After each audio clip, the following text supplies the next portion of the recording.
नमस्कार, मैं मनीष स्वागत करता हूं आपको अपने इस यूट्यूब चैनल पे। दोस्तों, आपके लिए मिनिस्ट्री ऑफ डिफेंस से कोस्ट गार्ड के लिए वैकेंसियां आ रही है और ये वैकेंसी काफ़ी ख़तरनाक है इन द सेंस ऑफ, आप मान के चलो कि पैसे के मामले में, क्योंकि लेवल 10 से ही स्टार्ट होती है।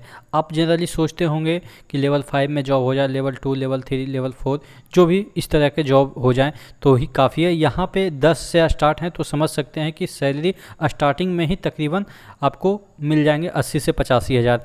तो यहाँ पे देख लेते हैं कि कब से फॉर्म भरा जाना है और क्या क्या एलिजिबिलिटी क्राइटेरिया है। ये वाला आपको नोटिस मैं अपने टेलीग्राम पे शेयर कर दूंगा, तो टेलीग्राम से आप जुड़ जाइएगा। टेलीग्राम का लिंक नीचे डिस्क्रिप्शन बॉक्स में दिया हुआ है। देखिएगा, ये जो फॉर्म है 1 सितंबर से आपको 15 सितंबर तक भरने का मौका मिलेगा। एप्लीकेशन आपके ऑनलाइन भरे जाएंगे।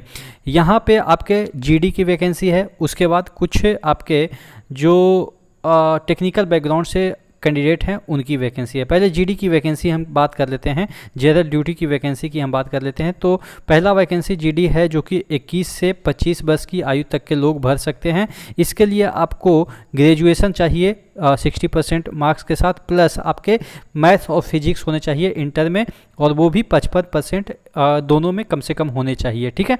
और यहाँ पे अगला वैकेंसी है commercial pilot licence short service का। ये आपके यहाँ पे देखिए, सिर्फ ये मेल भर सकते हैं, यहाँ पे दोनों भर सकते हैं। इसमें भी एलिजिबिलिटी क्राइटेरिया एज की हम बात करें तो 25 मैक्सिमम रखा गया। बाकी जो आपके छूट मिलते हैं SC ST OBC वगैरह वगैरह का, तो वो मिलता रहेगा। तो यहाँ पे अगर हम बात करें तो यहाँ पे भी आपको फिजिक्स केमिस्ट्री वगैरह जो है, यहाँ पे देखिएगा जो है फिजिक्स केमिस्ट्री आपको, सॉरी केमिस्ट्री नहीं, फिजिक्स और मैथ्स शुड है पास 12th है equivalent with physics and maths subject with minimum 55% marks. ठीक है। और इसमें सेकंड एलिजिबिलिटी क्राइटेरिया रखा गया है कि आपके पास करंट में कमर्शियल पायलट लाइसेंस होना चाहिए। ठीक है। और अगला वैकेंसी है टेक्निकल, जो कि आपके मैकेनिकल ब्रांच से है। इसका एज रखा गया है 21 से 25, और यहाँ पे आपके जो इंजीनियरिंग डिग्री मांगा गया है वो आपके नेवल आर्किटेक्चर में हो, या मैकेनिकल में हो, या मेराइन में हो, या ऑटोमोटिव में हो, या मैकेट्रॉनिक्स में हो, या आपके इंडस्ट्रियल एंड प्रोडक्शन में हो, या मेटलर्जी में हो, और कम से कम आपके 60% मार्क्स होने चाहिए, या आपके एरोस्पेस में हो। ठीक है। या उसके इक्विवेलेंट भी कोई डिग्री है तब भी आपका चल जाएगा। लेकिन यहाँ पे फिर से ये कह रहा है कि फिजिक्स और मैथ्स में आपको कम से कम 55% मार्क्स दोनों में होने चाहिए। अगला वैकेंसी है टेक्निकल इलेक्ट्रॉनिक्स या इलेक्ट्रिकल की, तो उसमें भी आपके रिस्पेक्टिव ट्रेड की बात कर रहा है। इसके अलाइड जितने भी आपके आते हैं डिग्री, वो आपको यहाँ पे होनी चाहिए। ठीक है। उसी तरीके से लॉ की हम बात करें, लॉ एंट्री में, तो यहाँ पे 21 से 30 इसको रखा गया है एज, और a degree in law from recognize university with minimum 60 aggregate marks, यानी कि लॉ में डिग्री होनी चाहिए और उसमें भी आपको फर्स्ट डिवीज़न होनी चाहिए। चलिए, और अगर हम बात कर लेते हैं कि इसका जो क्या क्या और भी चीज़ें इसमें दे रखा है, तो एज रिलैक्सेशन वगैरह तो दिया ही है। वैकेंसी की हम बात कर लें तो टोटल वैकेंसी यहाँ पे जीडी की 25 है, टेक की 20 है, और लॉ की 1 है। टोटल 46 वैकेंसी है आपके।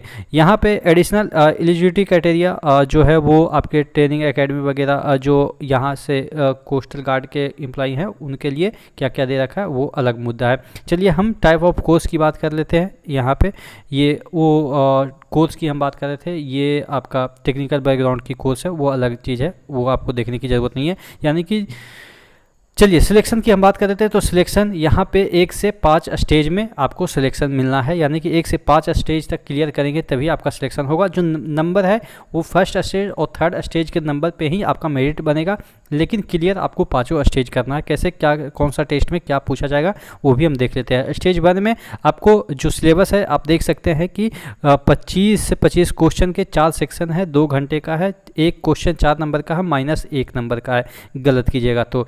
इसके बाद ये क्वालिफाई कीजिएगा, उसके बाद आपका सेकंड स्टेज में जाएगा। तो सेकंड स्टेज में आपको क्या होगा, यहाँ पे आपको सेकंड स्टेज में जो आपका नोएडा और मुंबई, गोवा, चेन्नई यहाँ पे सेंटर रहेगा।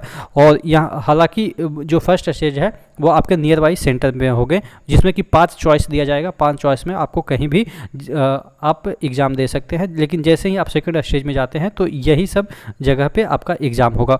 उसके बाद सेकंड स्टेज में आपको जो है वो आपका बैटरी टेस्ट होगा जो कि आपको साइको आप कर सकते हैं, और आपका पिक्चर परसेप्शन टेस्ट होगा, फिर डिस्कशन टेस्ट होगा यानी कि ग्रुप डिस्कशन होता है। ग्रुप डिस्कशन आप जो है वो सिर्फ और सिर्फ ग्रुप डिस्कशन इंग्लिश या हिंदी दोनों में कर सकते हैं, आपकी मर्जी, लेकिन बैटरी टेस्ट या पिक्चर परसेप्शन टेस्ट वो आपके इंग्लिश में होंगे, ठीक है। तो ये चीज़ें आपको ध्यान में रखनी है। ये वाला जो आपका क्वेश्चन होगा सभी इंग्लिश में होगा, यानी कि जो जनरल नॉलेज वगैरह है ये सब का जो क्वेश्चन होगा आपको इंग्लिश में ही देखने को मिलेगा। चलिए प्रिलिमिनरी, उसके बाद यहाँ सेकंड स्टेज हो गया। उसके बाद थर्ड स्टेज में हम जाते हैं। इसके बाद ये सब जो डॉक्यूमेंट वेरिफिकेशन वगैरह कुछ आपको डॉक्यूमेंट वेरीफाई करेंगे, उसके बाद थर्ड स्टेज में भेजेंगे।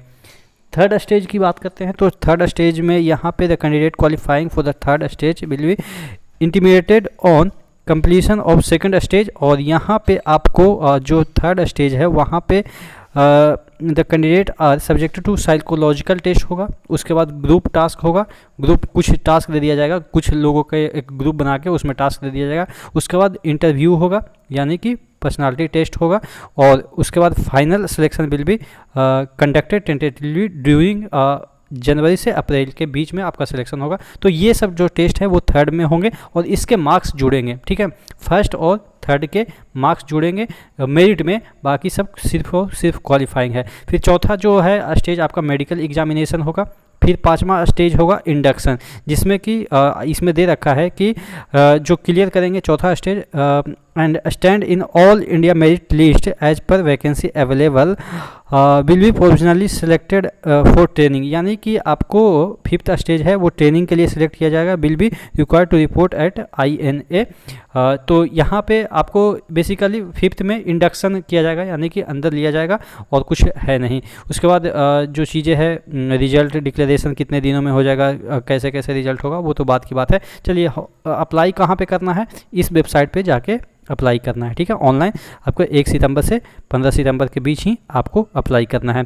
चलिए मल्टीपल एंट्री चॉइस, ये तो आप अगर 1 से 2 या 2 से 3 वैकेंसी भरना चाहते हैं उसके लिए।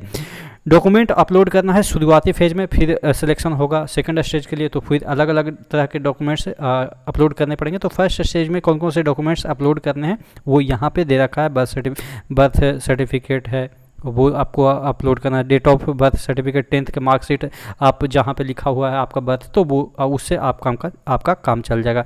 तो ये सब चीज़ें अपलोड करनी है और कितना KB में करनी है वो ये चीज़ें दे रखी है। चलिए और नीचे जाते हैं तो एग्जामिनेशन फ़ीस की हम बात कर लेते हैं। तो SC ST कैंडिडेट को यहाँ पे एग्जामिनेशन फ़ीस माफ़ है और 250 रुपया आपको अदर कैंडिडेट को लगेगा। एग्जामिनेशन फ़ीस जो एग्जामिनेशन है जो आपके SC ST कैटेगरी के ही लोगों का है। चलिए और अगर हम बात कर लेते हैं ट्रेवल एक्सपेंस मिलेगा आपको। SC ST कैंडिडेट हैं तो आपको ट्रेवल एक्सपेंस भी मिलेगा, बशर्ते कि आप टिकट वगैरह जो लेके गए हैं उसको प्रोड्यूस कीजिएगा तभी आपको ट्रेवल एक्सपेंस मिलेगा। एग्जामिनेशन सिटी जो है इसमें आपको दे रखा है कि आपके जो है वो 5 एग्जामिनेशन सिटी चॉइस करने का है, ठीक है। 30 किलोमीटर के अंदर ही फर्स्ट चॉइस होगा। If no examination city located within 30 kilometre from the current address then nearest examination city from the current as first choice of the candidate. यानी कि 30 किलोमीटर के अंदर नहीं है वो तो जो नियरेस्ट है वो आपको एग्जामिनेशन सिटी मिल जाएगा, ठीक है। तो ये चीज़ें हैं, देखिएगा 5 यहाँ पे दे रखा है, 5 प्रेफरेंस आपको मिलेगा यहाँ पे। चलिए और कुछ इसमें तो है नहीं। हाँ अच्छा, ये भी दे रखा है कि टेंटेटिव आपका एग्जामिनेशन कब होगा। तो देखिएगा स्टेज 1 का 23 दिसंबर को होगा, स्टेज 2 का 24 दिसंबर को होगा। उसके बाद स्टेज 3 आपके जनवरी से अप्रैल 24 अप्रैल के बीच होगा। उसके बाद आपके जो स्टेज 4 है वो 24 मई तक हो जाएगा, जनवरी से 24 मई तक। और आपका स्टेज 5 जो है वो मिड जून में यानी कि 24 जून को आपका जो स्टेज 5 है वो कंडक्ट हो जाएगा। तो ये थी टोटल आपके रिपोर्ट कि इसको आपको भरना है या नहीं भरना, ये आप पे छोड़ते हैं। आप क्या सोचते हैं नीचे ज़रूर कमेंट बॉक्स में कमेंट करके बताइएगा। और कौन सी वैकेंसी के बारे में आप जानना चाहते हैं ज़रूर कमेंट बॉक्स में कमेंट करके बताइएगा। नेक्स्ट वीडियो मिलते हैं, तब तक के लिए जय हिंद।